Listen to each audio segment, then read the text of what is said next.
There I was looking into the sea thinking, Jesus, got a 5 mile swim ahead of you, Mike. 300 athletes from all over the world, 5 mile sea swim, boom, and off we went. I think I could win the world championship, double armour, I could lead it. Then all of a sudden this American guy went past me like I was stood still with his hair gelled, looking great. And I'm like, oh no, I'm hanging out. How is he looking so good? And it really broke my heart. This German passed me, boom. I'm thinking, no, oh my God. Across the finishing line, I came third in the world in 27 hours and 1 minute of racing, and always in my head going, you can't give up, Mike. And I just remember it was about mile 20 or mile 22. I was hallucinating, I was being sick. We've been on the go now for 20 hours of continuous fizz. And then as I'm driving up here today to meet you, Alex, I'm having that worry, thinking, my podcast, who's going to listen to that? Who wants to listen to Mike Beaton? Mike Beaton MBE.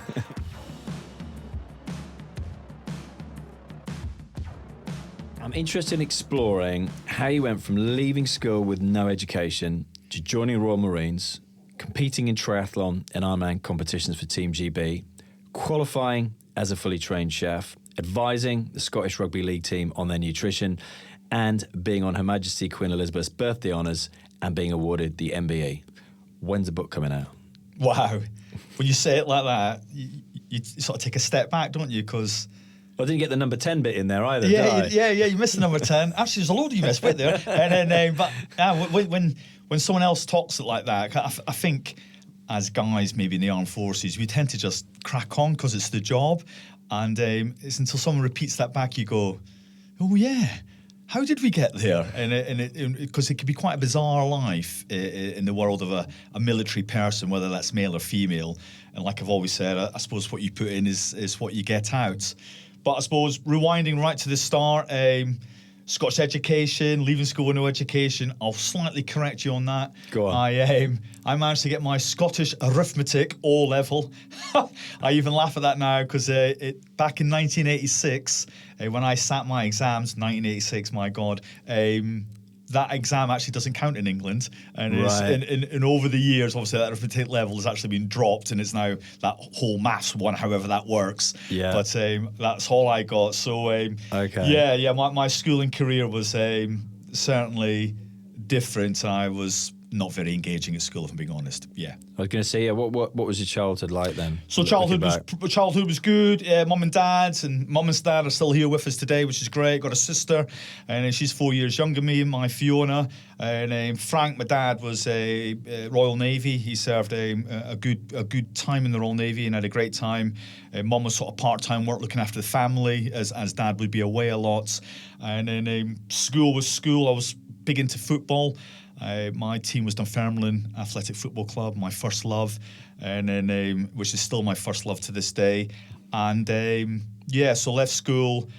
So I was coming to the back end of my schooling career at 16. I was a little bit of a git at school, if I'm being honest, a bit of cider and maybe a little dabbling with glue here and there, as you did, as the drug of choice in Scotland as a young man. My God, I'm about to lose my pension at the moment, my military pension. But I was interested in actually when I was sort of that 16 age group. I realised that I wasn't going to go very far, and the easy option back then, if I'm being honest, in 1986 was probably to join up. So I thought to myself, look, I'll go and join the British Army. I kept spouting on about the British Army to my dad, and I said, Dad, look, the artillery have got a commando section, and he said, well, why are you trying to join the army as a commando? Why don't you go and join the Royal Marines? And I just went, no chance, Dad. You're joking, aren't you? Yeah, it's just not going to happen. I've had a look at that. And he went, why don't you give it a go? So I sort of stepped away from that, had a good look at it, and like we all know, it's all about research. So researched, realised how physically fit you had to be. And then back in my day, when you joined the Royal Marines, you had to go on we obviously went to the careers office and did all the interview and the background check and all that. But putting that to one side, you went on a potential recruits course. And then now they all go down by train or they fly down for that sort of course. It's no longer called that. But in my day, we all went on the bus. So all the northern boys were attempting to try and join the Royal Marines, had to do this 5-day course. So we all got on the coach. And I always remember getting on the coach at sort of age of 16. Never really been on a coach for that sort of journey, obviously all the way down to Limpston. It was an overnighter. We stayed in some army camp up north. We're fed. we even were given some money to sort of feed ourselves. I thought, wow, we're getting some money given to us. So that probably went on pop and sweets or whatever. None of your protein bar stuff. And then racked up at Royal Marines Lympstone, and basically it was, if I remember rightly, much of I can remember way back then, it just felt like a 5-day smash. And then but I realised I had to pass, because if I didn't pass, I wasn't going back to school, because I wasn't accepted for the next stage, because I had a Scottish arithmetic O level, and that was it. You had to have a little bit more then, and it wasn't accepted. So this was it. It was either win or bust. And then, so lucky for me, I passed. Out of the 40 that were down there, I think 12, 15 of us passed. And on the way back on the bus, that was my massive moment, going, wow. I've actually, in my head, or probably then back looking back at it, I'd actually physically achieved massively something, not achieved in school, but here I had achieved the first step in life for me, and being accepted to join the Royal Marines. Yeah. And what put you off that initially, like when your dad suggested it, like in your mind, was that the training itself that you thought you'd have to do? You didn't think you had the physical fitness to do it, the mental capacity, the toughness to do that? So I suppose you rewind again slightly. So that was 86. The Falklands War was in 82. And I think that was my first focal point into the military. And obviously, 4-5 commando, 4-2 commando, the paras, they were massive in the Falklands, weren't they? I mean, the bootnecks jumped the whole of the Falklands and fought as they went, and that just looked so extreme and so much out of my comfort zone as a young boy. Remember back then, and then and leaning into the army, it looked maybe nicer, maybe slightly easier. Training was less. Obviously, there was a load of Scottish regiments back there, so I could stay in Scotland. Right. And then, but I still had this artillery commando thing. I probably didn't really know what I was talking about. It just sort of sat there with me, that commando name. And there was no way I was joining the Corps until my dad said, "Be Navy." He goes, "You'll be all right. You'll be all right. Go and give it a go. Go and give it a bloody go, son." Yeah. And then careers office accepted me. Got on that bus, went down to Lympstone, and like we just talked about, got through that. And I think I got through that because there was no other option. That was my only option at that time. And then, and we all know now, and I deal with lots of young guys and young girls, and we'll probably talk about that later on. There's lots of options now, especially with education. For me back then, there was no chance. Yeah. And so that was the carrot. The carrot had to be taken, to be honest, yeah. It's interesting, isn't it, when you kind of look back like that? And I always think, again, my kids are kind of going through that GCSEs and A levels now. But when I look back, I bombed out of my O levels at the time. But because I'd done the religious studies one the year before, it gave me the minimum to get in. But I just remember, and I was, my parents had split up. My father was in Canada. We'd gone over to Canada for the summers because that's what we did, me and my brother. And I remember my mum phoning up and giving me the results, and my father going, "What did you get then?" Just thinking, oh God, I've got to tell him what I've got now. Yeah. But in my brain, I was just thinking, what the hell am I going to do? Because there was no other option in my head. I hadn't thought about any other option. Yeah. It was like you said with your situation, it was like win or bust. It was like the thought of going and getting a job hadn't even entered my head. I just thought I was on that path because my father had always gone, this is what you're doing, GCSEs, A levels, going to university. And now, as you say, there are so many more options, which we will definitely talk about. Interesting question for you, Mike, but what do you think makes what's your recipe for a successful life? Recipe for successful life, that's a great question. I suppose I'm probably still trying to find that at times. But I think the recipe is just go and do it a little bit. So, for example, this podcast here today, my boss, great guy, he asked me would I do it. And I said, yes. And then as I'm driving up here today to meet you, Alex, I'm having that worry, thinking, my podcast, who's going to listen to that? Because obviously I've looked through who you've interviewed and then or who you've podcasted, if this is such a word, and all the other podcasts. And especially when it comes to military guys, it's all about special forces, guys fighting the Taliban, going in through windows from helicopters and all that sort of stuff. And I get that. That's absolutely fantastic. I haven't done the helicopter bit. I never went to Afghanistan. Don't get me wrong. I did plenty of other stuff. And then so you start comparing yourself to them and some of the other guys you've done. who are high media players. And I just thought, who wants to listen to Mike Beaton, pretty much a normal guy who just decided to join the Corps and try and make the best for him at the same time? Is there a story there? But like we just said, success to a good life, I think you just got to put yourself out your comfort zone occasionally. And doing this is out the comfort zone, but can be really rewarding as well at the same time. Yeah. It's probably, yeah. Mike Beaton MBE. Yeah, that was a moment. So my boss, old Colonel Scanny, he wrote me up. I'd been written up before by another great boss of mine called John Madison, and there's a SIF system, which I didn't really realise about, and obviously people get written up, and it goes through certain SIFs, and I think I got written up twice before actually, because after I got the MBA, I was talked to by people in however it works, the MBE committee, and they went, "Oh, you're finally here, Mike. We've been waiting for you because we've seen you come through this paperwork twice, and it just hasn't got the edge." So Scanny, my colonel at the time, he obviously wrote the right words. I was going to say, yeah, you probably had bigger words in the thing. So when. And I didn't obviously know. You don't know. Okay. And then you get a letter about sort of 4 months before the award goes live. So I came out in the Christmas awards, the sort of January, the New Year's Day honours list. I came out then. Okay, yeah. But you get sort of told in September time, but you're not allowed to tell anybody. So when that letter landed, and I'm like that. Oh my God, bloody hell. So I'm calling my wife in, Nikki, and she's going, my God. And I went, well, yes. And I understand what it's for and how it is. And it's mega humbling and it's a mega privilege, and no doubt about it, and to be recognised like that. And then obviously when it comes out officially, then my phone and social media just went mental, and you sort of live the dream for a wee while. And definitely. It was a massive moment. And actually, when I talk a little bit about that, maybe at schools and colleges, and amongst my job at the moment of engaging, I always rewind to going, wow. So there I was at school trying to get Scottish arithmetic O level, and then falling out of school, and then here we are with the MBE.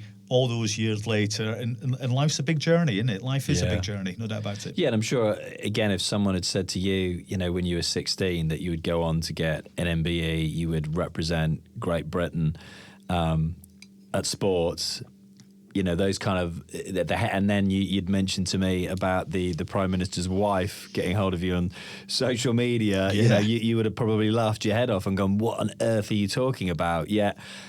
When I was, researching you, and this is why I think people, will find your story fascinating again for, all of those reasons, but also there seems to be a strand running through your life of wanting to help young people find themselves, from Royal Marine training through to teaching young offenders, and then teaching people about nutrition, be that in schools, be that in you mentioned a load of football clubs to me beforehand, men and women, from your Liverpools to your Tottenhams and everything in between. So where do you think that comes from? That I to be honest, I really don't know, Alex. And so obviously when I joined up at 16 years and 9 months, thinking I didn't like school, didn't like education, and I probably still, I find it quite hard to sit down and do education as such, and I'm very much sort of practical element as such.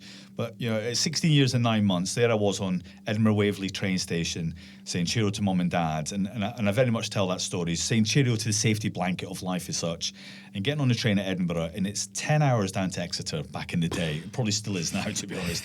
Looking out the window at 16 years and 9 months thinking, what have you done, Mike? What are you doing? What are you doing? Where are you going? But this was the start of the Royal Marine career.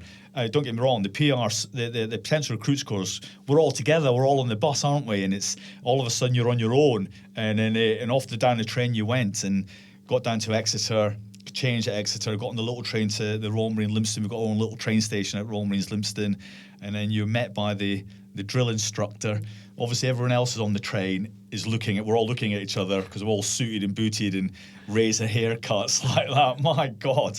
And then so getting off the train and then going through Royal Marine training, going to the first commando unit, and the first time of picking up any working with young people was probably when I was selected later on about 97, I think it was, as a corporal to take recruits through training. So guys and girls where I once was, from all of United Kingdom. Well, it was guys back in my time. Obviously, females have been allowed into the Corps quite recently, but back in my time, it was just lads.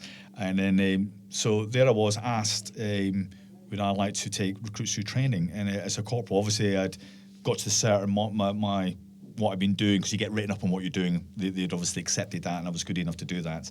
And then, so that, I think that was the start of my teach. And actually teaching myself to teach them as well at the same time, because some of the stuff that I was teaching the guys, I'm going, like the 51mm mortar is a prime example. I'm going, wow, I've never handled that. So I'm now learning that the week before to teach them. And I think that's where that out the comfort zone thing comes again. And then from teaching them, and then through the sort of food background as well, and then developing that culture of mentoring.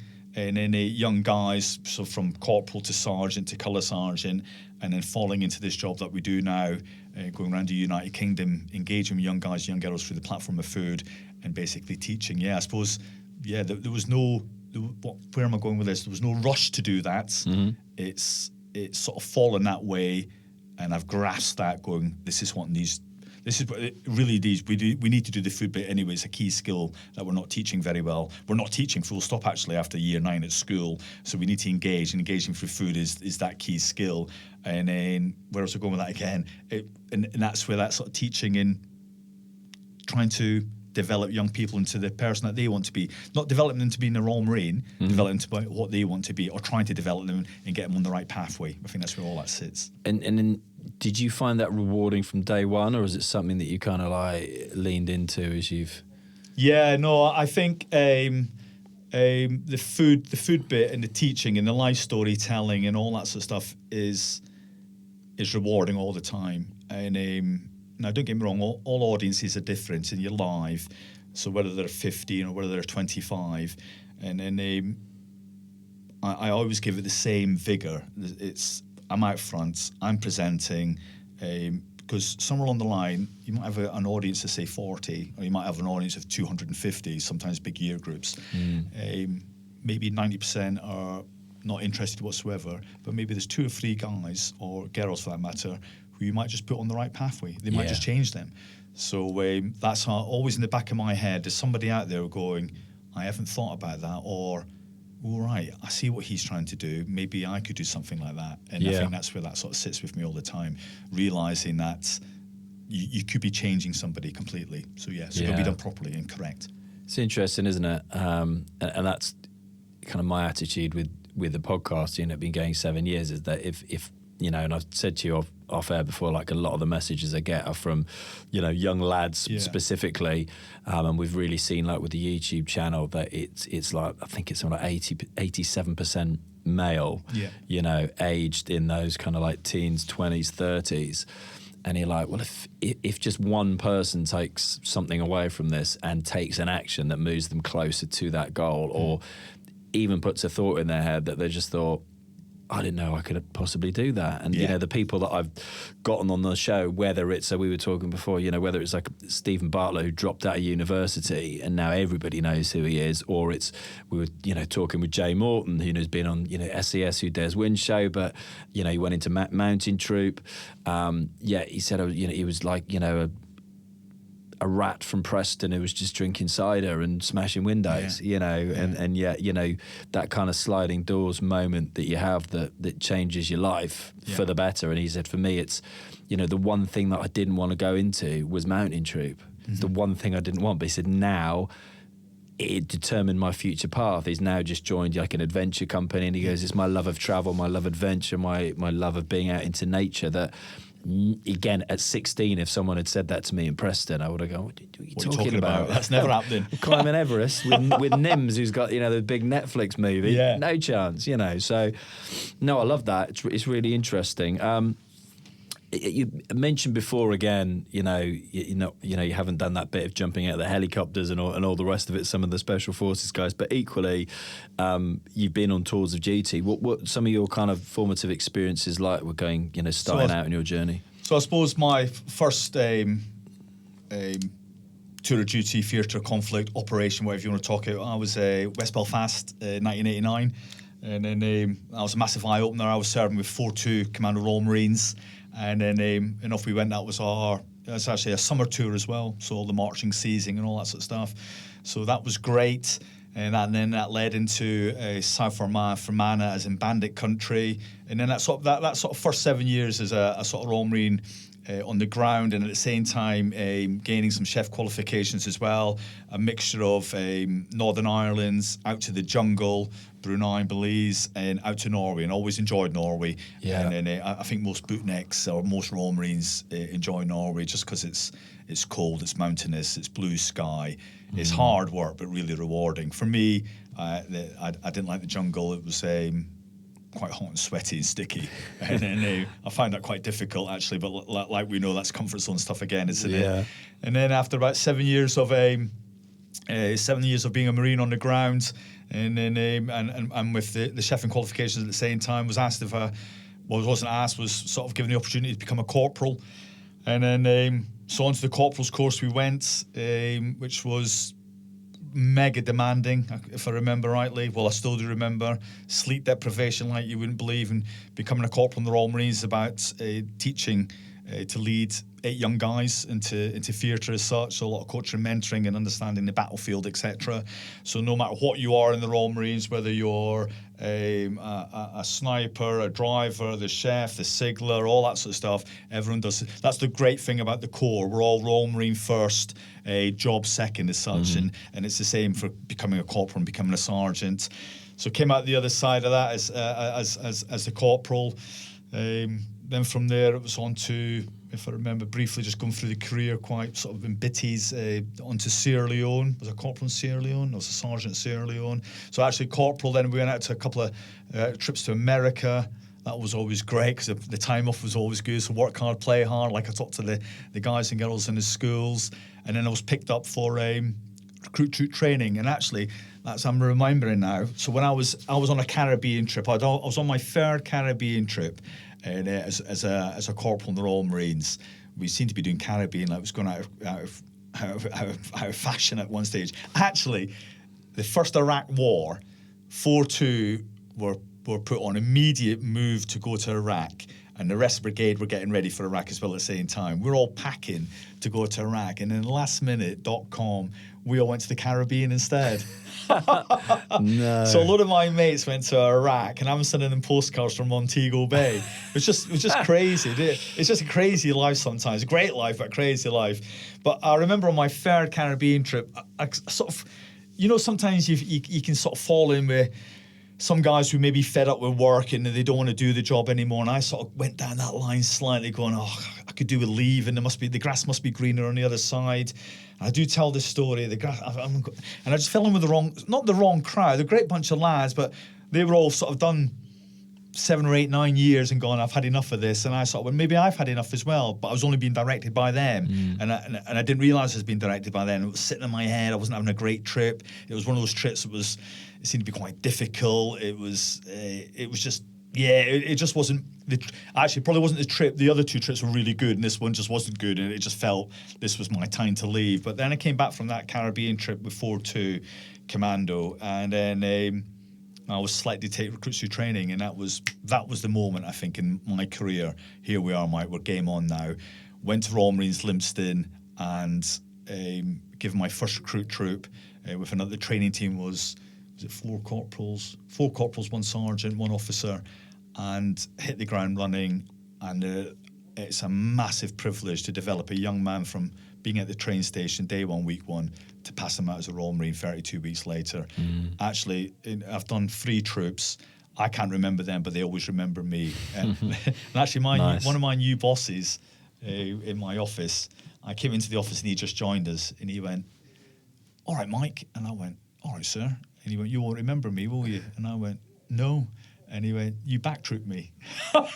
So I obviously backtrooped him for being poor at whatever he was doing back then, and now here he is, Captain Royal Marines, in charge of me. Wow. How life is bizarre. Yeah. But that recruit troop training was fantastic. And any young Marine that I get working with me, and I say, if you make corporal and you get the opportunity to teach guys to become Royal Marines, there's a lot of pride goes into that. And it's not the shouting game at all. It's about developing that young man into this frontline soldier, and that top end game as well. And how did that opportunity come up again that you got put forward for? Yeah, it? so is that like for you, like that kind of sliding doors, that screw it, just do it moment, that if that hadn't happened, you wouldn't necessarily been doing what you're doing now? Yeah, I think so. I think I was probably recognised that I could teach, which I didn't know I could. So that obviously came across in my reports. This man's got the capacity maybe to teach and mentor young guys. And then however that worked back then is they're writing the reports up, and they selected 6 or 7 guys from 4-2 Commando Royal Marines to go to Lympstone. It's a bit of a privilege. And then so went to Lympstone. You had to do sort of like a 4-week course to make sure you were suitable as well, because it doesn't suit everybody. Passing the message on, not everyone, it doesn't suit everyone teaching, does it? Passing knowledge on. And then and I think that was that moment that sat with me, and I thoroughly enjoyed that, and I sort of threw myself into it massively. Lots of revision. I'll be up sometimes late into the night, ready for the next lesson for the next day, because in the end, those recruits know absolutely nothing. They're clean as such, and you got to teach them. You're teaching, develop them into being that young Royal Marine Commando or passing out, ready for the start of their career path. Yeah, so it's really important. A lot of pride goes into that. Yeah. What does it take? First of all, tell me about what the training consists of, and maybe secondary to that, what does it take to successfully navigate that training? Like, what qualities does somebody need to have? Well, to be that young Royal Marine, it's all about motivation and determination, courage. Those 3 sort of key messages across the board. That young lads and young girl now, when they join up, has got to be completely focused and ready to go. I mean, don't get me wrong, it's 32 weeks of training, so it's a long time. There's another 4-week course, a recruit orientation phase. So actually, we could rewind that right to the start, because my son is going through that stage at the moment. I want to change tack a little bit. Your love for endurance sport. I read somewhere that it became a hobby which grew out of control. Oh, massively. How so, Mike? Oh, God. Aren't us blokes and girls all the same when it comes to sport? We buy 1 pair of trainers, before you know it, we've got 8 pairs of trainers, 3 push bikes, paddle board, climbing kit, and all that sort of stuff, you know what I mean? No one of these sports shops love us, it's mad, isn't it? It's all about the kit. Yeah, all about the kit, yeah. My love for triathlon, and I'm being really honest now, came for one reason only. I was a young Marine or a young corporal? Young corporal, maybe. And I shared a house in Exmouth with another 2 Royal Marines, great friends of mine, obviously. We all shared a house. So we wanted to live off camp. So when you first join up, you pass out of training, usually live on camp. Camp accommodation is really good quite now. And then back in my day, it was probably a bit rustic, to say the least. And then so we were getting off camp. We wanted to pay rent. We just wanted to get away from camp. So we're working on camp, but we're playing at home as such. You know what I mean? So we had our own place in Exmouth, and my friend, a guy called Andy Anderton, was doing triathlon. And I can say this is a bloke now. I probably couldn't say it when I was back his age, but he was a good-looking guy, and he, through triathlon, or just what I thought was through triathlon, was always attracting the opposite sex. And I went, I could do with some of that, yeah.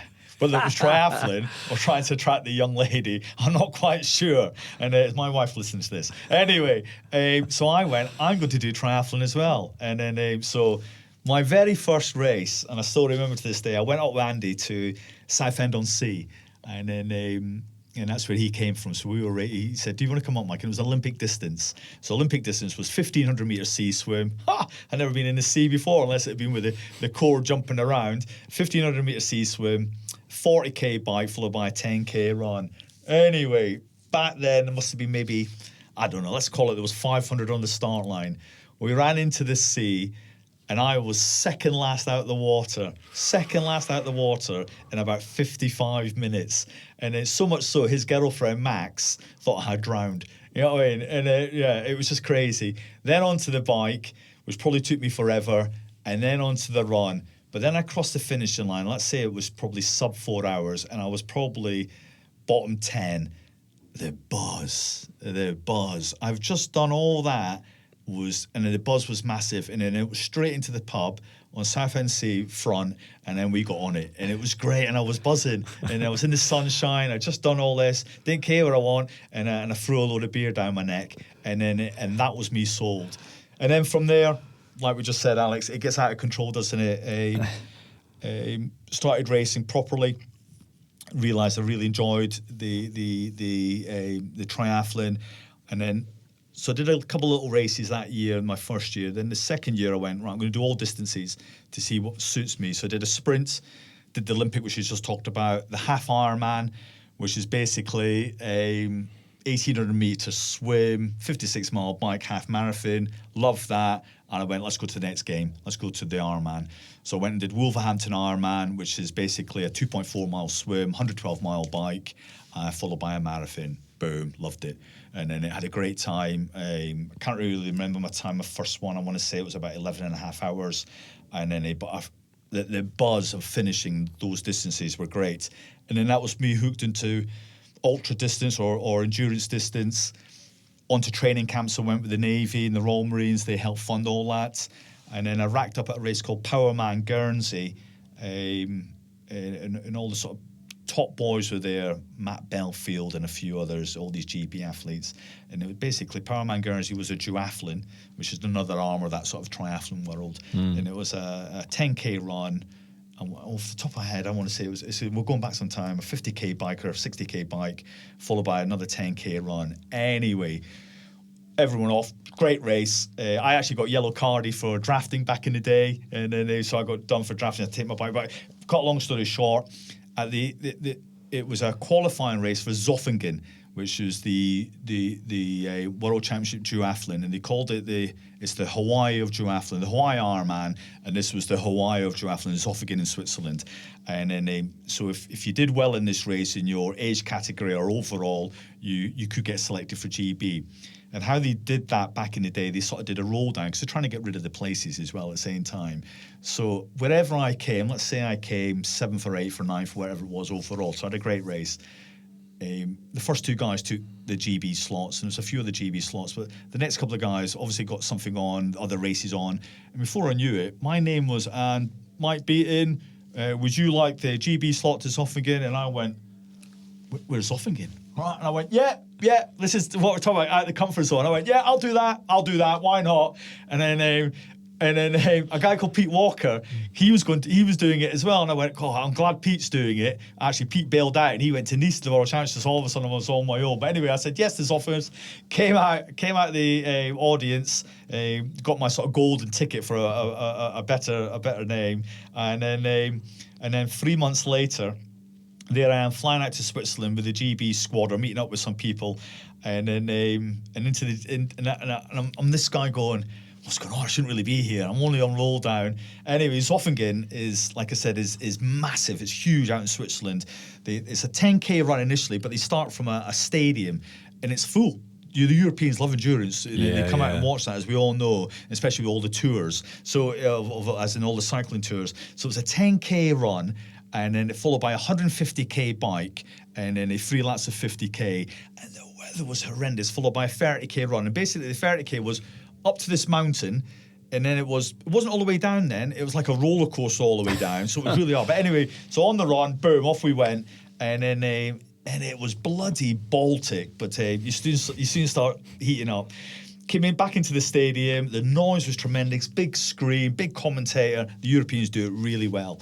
Jumped on the bike, and then and off I went for 150K. So laps of 50K, but the weather was awful. I'm in that sort of all-in-one suit, no gloves on, or little bike gloves on, and then but in my head I'm cycling. I'm doing the first 50K, going, this is horrendous, and people were bailing out left, right, and centre because it was so cold, and I'm going, I can't bail out. What would everyone think about me in the core? I can't bail out, no chance. Did another 50K, and I went, there's only one more to go. Did the next 50K, came in, And then and there was like a select GB elite, if you know what I mean. And then they were at the top end, but they had all bailed out. And then because it was too cold, it was really cold. It was like snow on top of the mountains. We came over the pass and then back, and everyone's soaking, it's sleet in your eyes and all that. Anyway, got back into the transition area. The crowd's still there. Ditched my bike, and then got my trainers on. I couldn't lace my trainers up, so I'm running with my hands like ice, getting into this run mode, going up the side of this mountain, and then ticking along. Anyway, I didn't really know where I was in sort of overall position. It became a bit of a I've got to survive this, to be honest. And there was no way I was giving up, because, like I said, I'm thinking every Royal Marine, I think, who's this guy if he's giving up? You can't give up. And then anyway, came back into the stadium. As I'm running into the stadium, I've obviously warmed up and everything's going well now. I'm kissing the GB vest as I'm running through, my first GB vest. Ran through the finishing line. The GB manager grabbed me and he went, "Finally, Mike, we've got a finisher. Everyone else is bailed out. You're one of the only few finishers. You're our first finisher.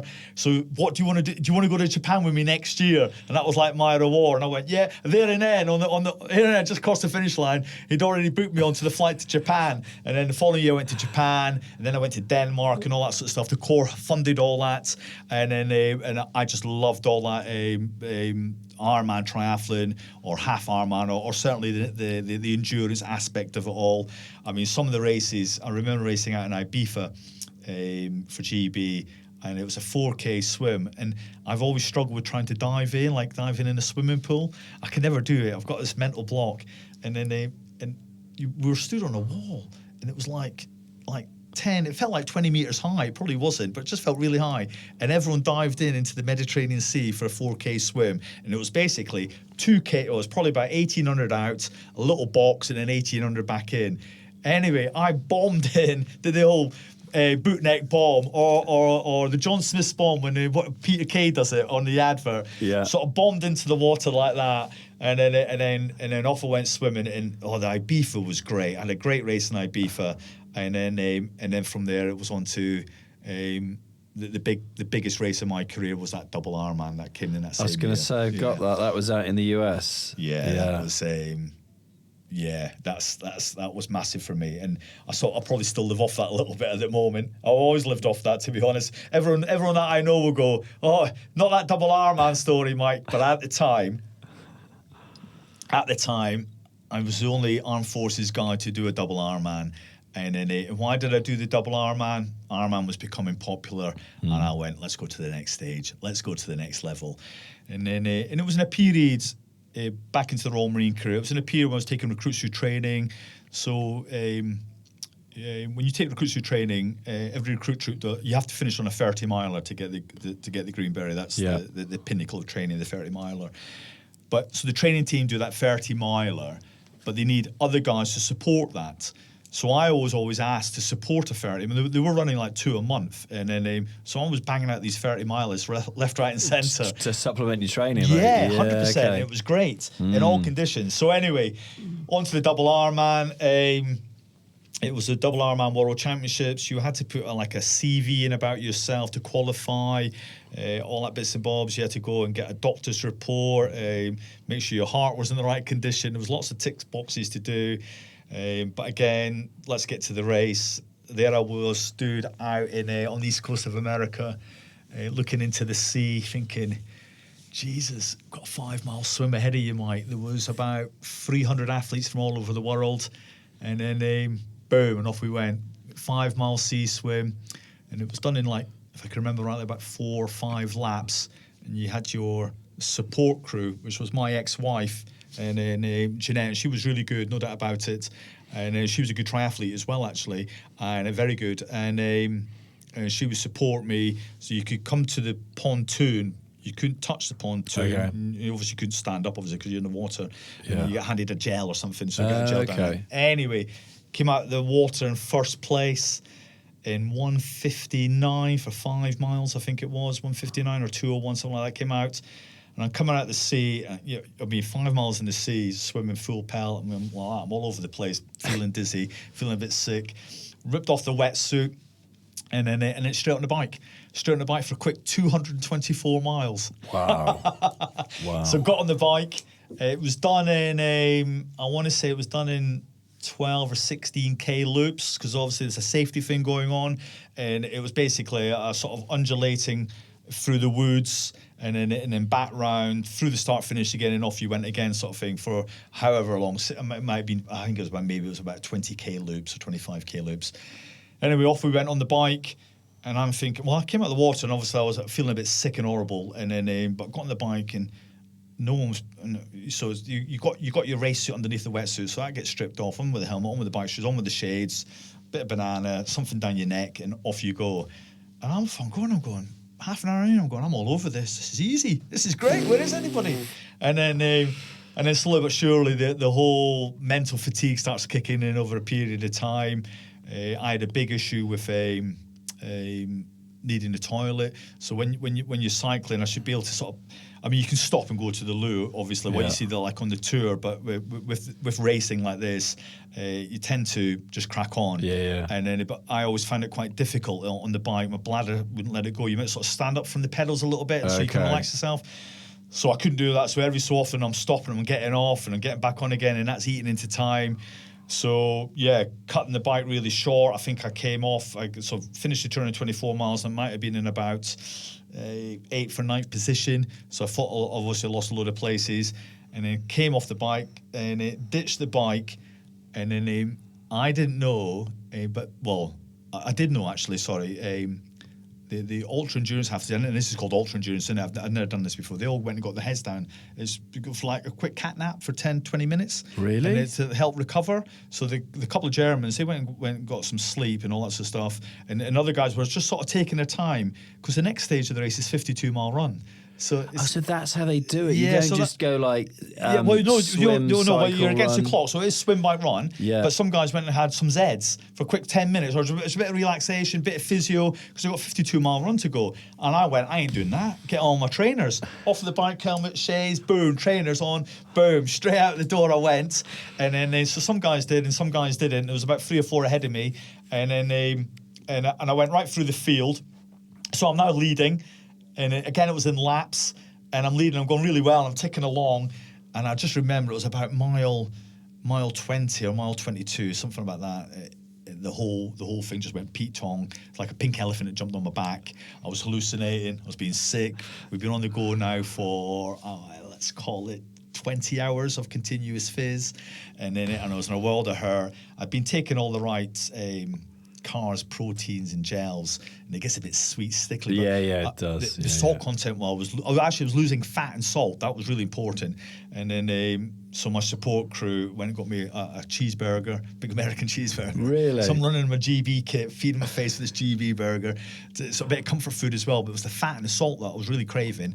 So got that, got up, got going again, was leading again, and you're doing it in laps, and then my support's going, Mike, you're all over this, you're great. I'm going, I just want to finish. And about sort of 7 miles to go, I'm still leading. I think I could win the World Championship, double armor, I could lead it. Then all of a sudden, this American guy went past me like I was stood still with his hair gelled, looking great. And I'm like, oh no, I'm hanging out. Why is he looking so good? And it really broke my heart. And so we went through, I think I went through the start and finish again for the final time, let's call it 5 miles. And I'm thinking silver medal, Mike, silver medal. And then, and again, this German passed me, boom. I'm thinking, no, oh my God. My support crew's going, hang in there. And I'm going up. And with 4 miles to go, I had lost all the interest. I'm going, I can't be bothered now. And they're going, come on, you got to do this. I'm going, no, I'm not interested anymore. I forget the medal and all that stuff. Anyway, across the finishing line, I came third in the world in 27 hours and 1 minute of racing. As I crossed the finishing line, and then Jeanette the X was there supporting, and a few other support crewers were fantastic. Give me a big bottle of Budweiser. I downed it in one. And alcohol straight in the system. I collapsed, ka-ching. I was out, and it rushed into the medical tent. I was sorted out in the medical tent. It took me ages to come around. Anyway, it was great. And that night, or the following day, there was a big, obviously, award ceremony and all that sort of stuff. And then we were meant to stay in America for another week, just sort of doing sightseeing, but I couldn't concentrate on anything. I couldn't focus on anything. Right. I was hanging out. The body sort of closed in on me a little bit. I'm just laughing thinking about it now. So we flew home, and we flew home, and then I went back to recruit training. Was it recruit training at the time? But I was, whatever it was, I was at Livingston doing something, and I went out for a run, and then and I hadn't been for a run since the double Ironman. This is about 10 days after. And obviously I hadn't recovered, but I'm doing that whole bloke, Royal Marine, endurance athlete thing. I've got to go for a run. So I went out on a 6 mile run route. And the 6 mile run route is what we put our recruits through all the time. We've got a hill called Killer Hill. And then I'm on this run route first thing in the morning. It was one of those lovely sort of sunny days, which we don't seem to get many in the UK at the moment. And I'm running up the hill, and I was hanging out. And I had to sit at the top of the hill. And then this troop came past me, recruit troop, with the Land Rover behind him. And it's part of their sort of testing. They've got to do the 6 miler. And then and one of the corporals noticed me. He went, well, I sort of stopped him, and he went, "Mike, are you all right?" And I went, I'm in a world of hurt. And I had no water or anything. So he gave me some water, and he went, "Do you want to get in the back of the Land Rover?" And I'd never been in the back of a Land Rover when it comes to speed march. So obviously it's a stigma in the Royal Marines. You don't want to get in the back of the wagon. And there I was. There was already 2 recruits in the back of the wagon who had failed further down. Well, this was not for them. And I'm jumping in my gym kit, my run kit, you know what I mean? And they're both looking at me going, "Who's this guy here?" And then but 10 days before that, I just done this double Ironman, you know what I mean? And I obviously hadn't recovered. So came out of that, did that double Ironman, and then I put triathlon to bed. Boom, that was me. Yeah, that was me for a wee while. Because of doing that double Ironman and mentally and physically. Yeah, no. I think I just done. I just thought that's Ironman done. In triathlon for a wee while. I don't get me wrong. I came back into it. Okay. And then I took up endurance running. And then I did the Verdon Gorge 3-day run race, which was fantastic. For example, day 1 was 30 miles, day 2 was 35, day 3 was 40 miles. Did really well at that. Did Dartmoor Discovery, which is a 32-mile run race over Dartmoor. Raced that a couple of times. My son's now racing that. Oh my God, smashing my times. And then so I went into the sort of running. Triathlon takes up so much time. Yes, the training, isn't it? Oh, yeah. And it becomes obsessive. As you know, Alex, now that you're a sort of marathon runner yourself, it just takes up so much time, and you're always thinking about it as well, actually. And then if you're not thinking about it, you're looking at kit. Or you're watching it on the telly on Eurosport or some bizarre channel that's got it on, and it just takes over your life. So I thought, I need to cut that out, because I had my 2 boys as well, Joe and Sam, at that time. And then, and then went into running. And then from running, I went back into triathlon. Then from triathlon, I went into golf. Into golf, I went into time trial and cycling and gravel bike racing. And then, and now I'm dabbling with the thought of doing it again. No way. Yeah, not sure the body will react to that, but hey. Yeah. And crazy to think, like, at the beginning of that story, you said the first triathlon that you did, you came like at 500 people in like the 400 and something or whatever. Yeah. Yet somehow, you've got the mental and the physical to go on and represent your country and finish 3rd in the world double Ironman World Championships, which sounds crazy as a story, to me, like saying it back to you. I don't know what it sounds like to you, to someone. And actually, as well, I suppose I forget, that double Ironman is not doing that and just doing that. I'm doing work as well. So we're in the field as a Royal Marine. We've got family as well at the same time. How do you balance? You've got kids. Yeah. So on a Saturday, my Saturday would sort of be up in the morning, go down to the pool for say a 3K swim session, back, take the kids out, go and do something with the kids, park, zoo, whatever. But always in the back of the mind going, you need to be back in the afternoon because you've got a 3 or 4 hour bike ride. And then on the Sunday, back into the pool. Then again, that Sunday evening would be maybe a 2 or a 3 hour run. And then during the week, whether I was taking recruits through training or maybe at 4-2 Commando Royal Marines, doing that, always in the back of the head is, obviously you're doing functional phys with the Royal Marines, but I need to do Pacific phys for the triathlon as well. So it's always about trying to get out and doing physical exercise. When I think about it now, it does become a bit obsessive. That was funnily enough my next question was like, do you not find, and the small kind of dabble that I've had with it is that I love the fact that I've got a goal, something to aim for in like 100 days or 150 days, but the training part of it and the nutrition element, you become obsessive. Yeah, 100%. Or maybe we've all got that propensity to have that within us, and a certain percentage of us have a higher propensity to do that. Yeah, to carry it out, I suppose, or maybe have the opportunity to carry out. Because when it comes to endurance sport as well, it's not cheap. You know what I mean? Your diet may be slightly different than if you're with your family. I mean, don't get me wrong, when I first started doing triathlon, I was eating everything. I mean, I was big into actually, just rewinding slightly, I did it's funny how the stories come back when you're chatting, isn't it? Yeah. I was doing the national triathlon championships, which back in my day were always held in Shropshire, near Shrewsbury in Shropshire. And then a 1,500 metres, I wasn't very good at Olympics. I didn't have the speed factor in me, the fast twitch. I was very good at the endurance. But anyway, the Olympic distance was 1,500 metres swim, 4K, 10K. We've talked about that. And it was the national champs. And then the Navy was sending a team. Oh, no, the Navy sending a team? I can't remember anyway. But anyway, I stayed in a bed and breakfast somewhere in Shropshire, a lovely part of the world, obviously. Yeah. And then, but part of that bed and breakfast, the race wasn't on until about 11 o'clock, if I remember rightly, the wave going off, the men's wave. But part of the bed and breakfast deal was a big farmhouse breakfast. And I'm a Scotsman, and I'm going, well, I'm getting my money's worth here, aren't I? Yeah, and I'm like that. So I had, and I kid you not, I probably had 2 sausages, 2 eggs, fried eggs, black pudding, bacon, potato, you know what I mean? The lot. Big cups of coffee, loads of thick granary bread, toast, thick with butter. And I had my best ever Olympic distance triathlon. I did about 2:04, 2:05, something like that. And then that breakfast was just cracking. But it was more to the point that, we're talking about money. I've paid for that breakfast. So being a Scotsman, I'm going to eat the biggest plate I can and then just cuff the race as well. But through my triathlon career, and like I say to lots of, when I'm dealing with lots of guys in sport, whether that's football, rugby, or judo, or rugby league, or athletics, I've done Tavistock Athletics Club and done coaching, food and nutrition workshops with them. For me, it was all about commitment. So I'll probably dropped out in a load of things as well. So race season in the triathlon world used to be sort of March to sort of September time. That used to be the race season a lot, or maybe October. So for me, there'd be no alcohol. Yeah. You know what I mean?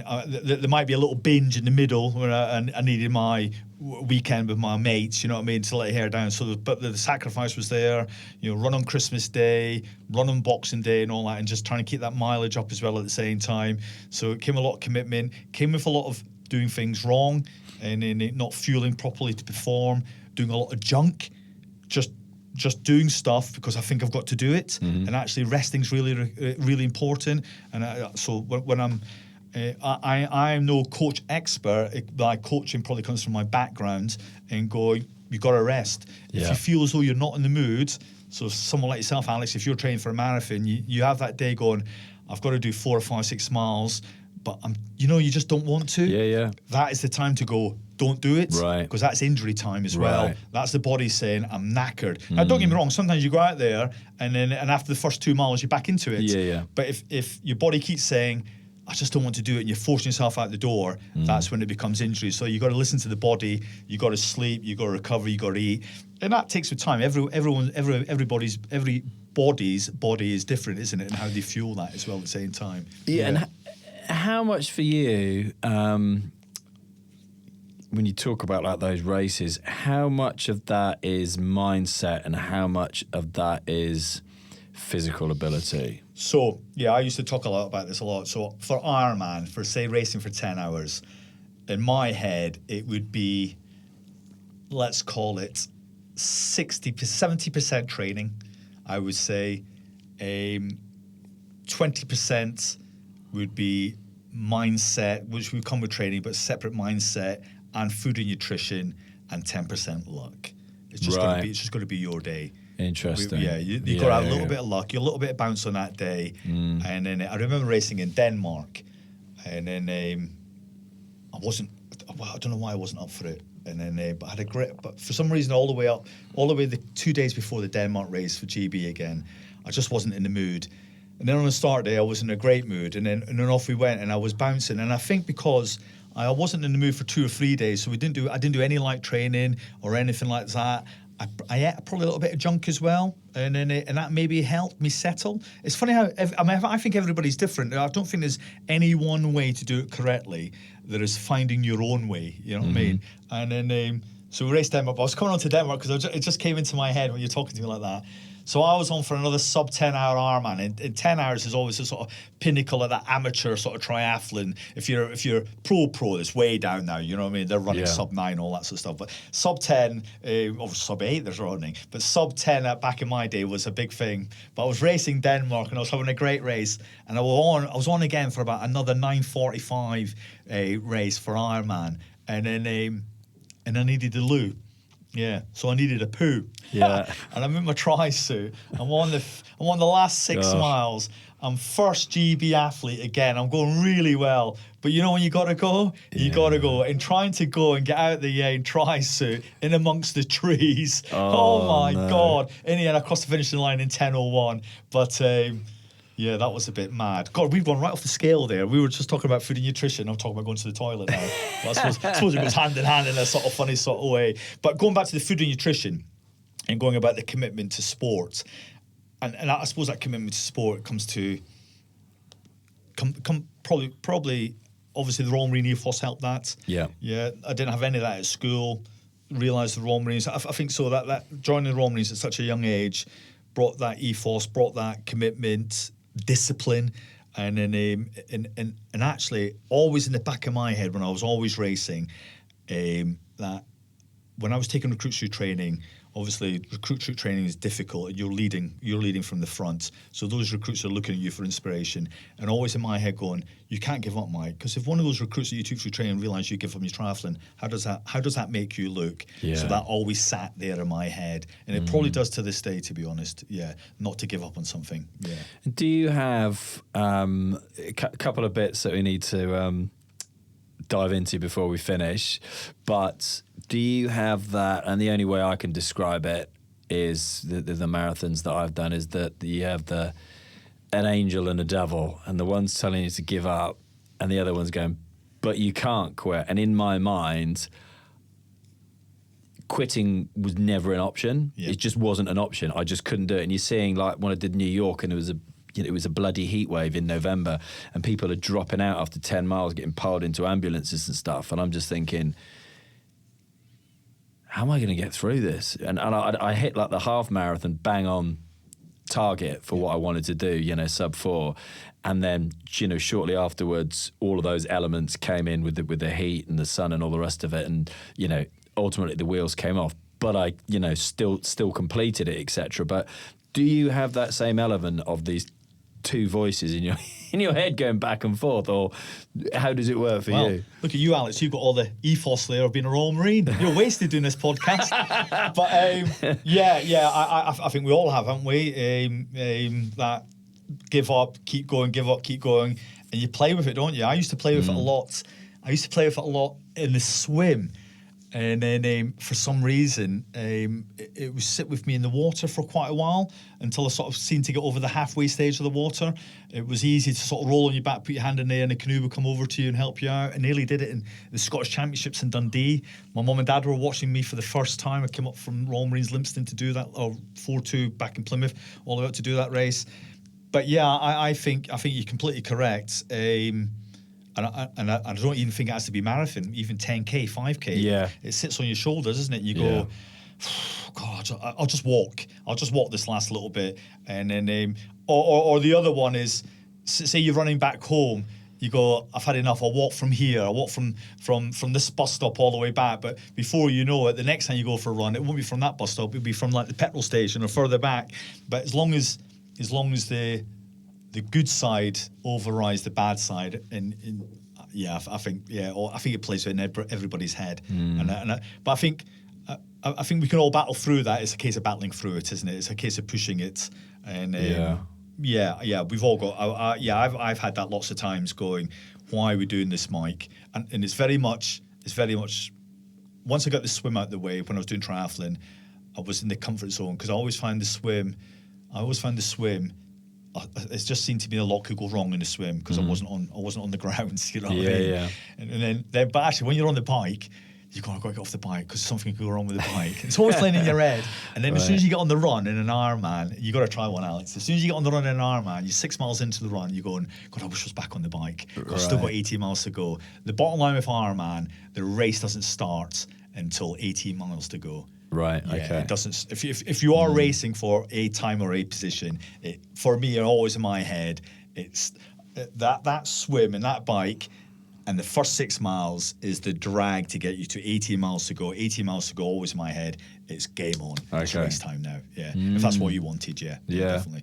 And obviously the double Ironman was slightly different. That was a war of nutrition and a war of thoughts. Yeah. Many a time when I that pink bet. elephant jumped on my back, I could have certainly given up. I was running and vomiting at the same time. Yeah, that's completely wrong. But hey, triathlon That's done. Tick. unbelievable. Yeah.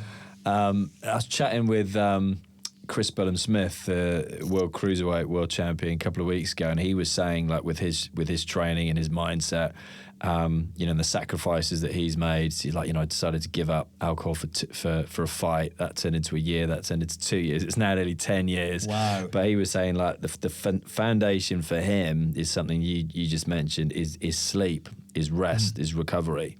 That is, he's like aligning it to like a triangle, and trying to get these 1% incremental increases. So doing like the mouth taping to breathe through his nose, and even like before a fight, now that he's had a kid, to actually go to another house to sleep, so that he got that timing, because he goes, if I didn't get that sleep, the deep quality sleep. of the sleep, the deep sleep, isn't it? Yeah. And look, talking about nutrition. Commando chef, where did that come from? Wow. Tell us a little bit about that. Commando chef. Where did it come from? So, cut a long story short, and I've said that a few times in this podcast, it seems to be my phrase. I recognise that.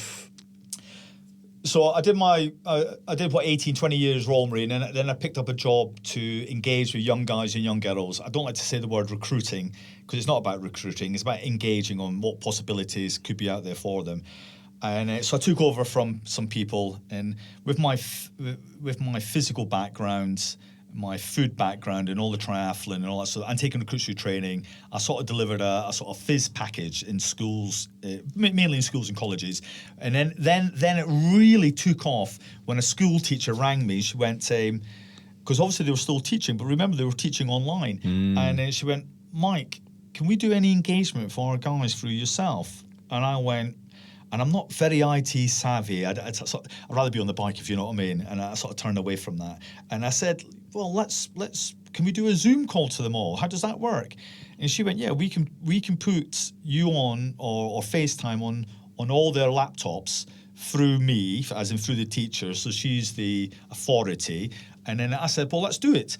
And then so I did some cooking from my kitchen on my iPhone, propped up against the ironing board with a shoe, with a dog in the background in the kitchen, and I would do chat and cooking through my iPhone to maybe a class of 30. And then I highlighted that on social media that I was doing that, and then it went mad. And then so much so we were doing rugby clubs, schools, colleges, universities. I was doing evening workshops, and then so Commando Chef just grew from there.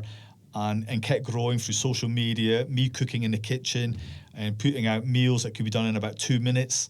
And then we just kept growing and growing and growing until one day the Prime Minister's wife's aide got in contact with me through social media and said, would you like to come do some work at the Prime Minister's house on one of her sort of student school visits? So we went up and did it in 10 Downing Street. So wow. So Commando Chef now sits at millions of views, and I like to push out a couple of dishes every so often. I've come off it for a wee while because it loses its effect, doesn't it? And then we'll go back on for the summertime. We'll do some summer food. We'll do picnics and all that sort of stuff. And we just get people engaged with through food. It's just another engagement tool, to be honest. Yeah. Okay. Well, look, we're typical run over time, but so let me fast forward to quick fire rounds. So quick answers, quick questions, quick answers from you, just to finish up, that I ask all of my guests. So, what was the one thing that you needed to screw it, just do it, and get from where you were to where you are today? So if you think back to that teenager joining or not knowing what he wanted to do after he got his exam results to getting to where you are today, what's the one thing that you think you needed? The one thing I needed was the courage to say yes and leave the safety blanket I'm under. Let's do this. Let's just do it. And in the work that I'm in now with social media as well, so you put yourself right out there, and you know this, Alex, and there's a lot of nastiness on social media at the same time. And I get it, some people haven't got big shoulders, but you know what? If people want to be nasty, they can crack on. It's not for those people, it's for all the other people as well. But for me, that one thing personally is that whole, let's do this, let's go make this happen. If it doesn't work, it doesn't work. You know what I mean? Life goes on, but let's just go make this happen. Get out of my comfort zone. Yeah. And what's the one big domino that knocked all the other dominoes over, that if you hadn't have taken that one action, nothing else in your life would have happened? That stepping from Edinburgh train station onto the train. So forget the PRC, that was on the bus. It was actually stepping on that train on my own at 16 years and 9 months, going, I'm going to do this. And lucky for me, it happened. That was the screw it, just do it moment. Yeah, that was probably a do it moment. There's probably been a lot of other do it moments through there, but to get to those other do it moments, that was the do it moment. And I didn't realise that obviously at the time. You don't. No. Looking back now, at an age of, I'm now 54. Looking back now, I realise if I hadn't stepped on that train to leave home, to be committed to leaving home, leaving a safety blanket and going to experience another world, is that the right thing? Down in Tiffin, felt like another world. To go and do that was that now moment. And like I say to all the guys and girls in the schools and colleges, it's entirely up to you what you do with your career path and where you're going in your pathway. But you know what? Sometimes you just got to go and do it. Yeah. And it's always that thing that I try and, look back, and you can then join the dots. And at the time, like you say, you don't realise it, but there was a series of moments. But it's like, if you didn't take that action, if you didn't start in the first place, nothing else is possible. Nothing would have happened. No. Are you currently where you want to be? Yes, I probably am. In my career path, I should have made warrant officer. I turned it down to remain in this job. I got married, I got divorced, and then I met my new woman, Nikki, and we're now married. We've married a good 10 years now or so, and all the jobs that I was offered as a warrant officer were up in Scotland. We live in Devon. I wasn't taking that risk again, and then it would be fair on her. And actually, to be honest, I'm in that work-life balance. I love my work. I love engaging with young people, and I sit really well at doing that. And I want to carry that forward. So do I sit where I want to sit at the age of 54? 100%. I've got lots more to give the Navy and the Royal Marines as an engagement tool. And there's so many guys and girls out there that need storytelling, need practical advice, and need just maybe edging onto the right pathway. Not our pathway, the pathway that they want to go under, but just doing that through real life. Yeah, and not real life, not PowerPoint, not social media, real life. Someone in front of them, working with them, and working with the food gains that level of trust. That level of trust then gains conversation. Conversation then gains, how did you get there, Mike? What are you going to do next? What's the good and the bad? And then they can pick up on that and decide what they want to do. Yeah.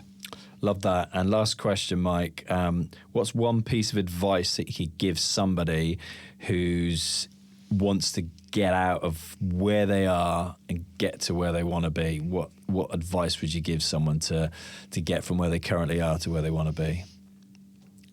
I would look and go, so say when it comes to, if they want to go where they want to go, we go back to that, let's just do it. But sometimes that's quite difficult, isn't it? Financially, that might be difficult or whatever. Where am I going with this conversation here? Just grasp life as much as you can, because it's so short. I mean, I'm dealing a lot at the moment with knife and gang crime reduction in violent youth. And then the knife crime across the United Kingdom is horrific within young people. And so grasp everything you can, step out your comfort zone, and then go and push the boundary that you want to do. Don't follow your crowd. Do what you want to do. Like what I say to lots of young guys and young girls in colleges and schools. Okay, you got your gang of friends. You don't have to.